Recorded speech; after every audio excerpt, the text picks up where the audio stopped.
হস্তিনাপুরের রাজা ছিলেন পাণ্ডু।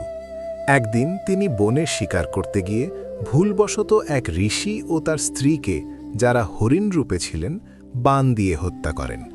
মৃত্যুর আগে ঋষি পাণ্ডুকে অভিশাপ দেন, স্ত্রীর সঙ্গে মিলিত হলেই পাণ্ডুর মৃত্যু হবে। এই কারণে পাণ্ডু স্বাভাবিকভাবে সন্তান লাভ করতে পারতেন না। পাণ্ডবদের জন্ম।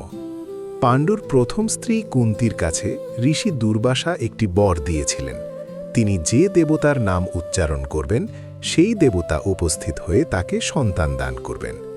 এই মন্ত্র ব্যবহার করে কুন্তি জন্ম দেন। ১. যুধিষ্ঠির, ধর্মদেবের আশীর্বাদে জন্ম। তিনি সত্যবাদী ও ন্যায়পরায়ণ ছিলেন। ২. ভীম, বায়ুদেবের আশীর্বাদে জন্ম। তিনি অত্যন্ত শক্তিশালী ছিলেন। ৩. অর্জুন, ইন্দ্রদেবের আশীর্বাদে জন্ম। তিনি শ্রেষ্ঠ ধনুর্ধর ছিলেন। পাণ্ডুর দ্বিতীয় স্ত্রী মাদ্রী কুন্তির অনুমতিতে একই মন্ত্র ব্যবহার করেন এবং অশ্বিনী কুমারদের আহ্বান করেন। ফলে জন্ম হয় ৪. নকুল, রূপবান ও অশ্বিবিদ্যায় পারদর্শী।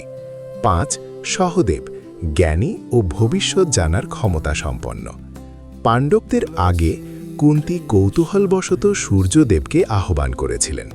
তখন জন্ম নেয় এক পুত্র, কর্ণ। সমাজের ভয়ে কুন্তি শিশুটিকে নদীতে ভাসিয়ে দেন। পরে তিনি বড় হয়ে হন মহাবীর কর্ণ। কৌরবদের জন্ম। কৌরবদের পিতা ছিলেন অন্ধ রাজা ধৃতরাষ্ট্র এবং মাতা ছিলেন গান্ধারী। গান্ধারী বহু বছর তপস্যা করে ১০০ পুত্রের বর লাভ করেছিলেন, কিন্তু তিনি দীর্ঘ ২ বছর গর্ভবতী থেকেও সন্তান জন্ম দিতে পারছিলেন না। এদিকে কুন্তির পুত্র যুধিষ্ঠির জন্ম নিলে গান্ধারী দুঃখে নিজের গর্ভে আঘাত করেন। তখন তার গর্ভ থেকে একটি শক্ত মাংসপিণ্ড বের হয়। ঋষি ব্যাস সেই মাংসপিণ্ডকে ১০১ ভাগে ভাগ করেন এবং ঘৃত ভর্তি ১০১টি মাটির পাত্রে রাখেন। কিছুদিন পর সেখান থেকে জন্ম নেয় ১০০ জন পুত্র, ১ জন কন্যা, দুঃশলা। সবচেয়ে বড় পুত্র ছিলেন দুর্যোধন। তারপরে দুঃশাসন সহ অন্যান্য ভাইদের জন্ম হয়।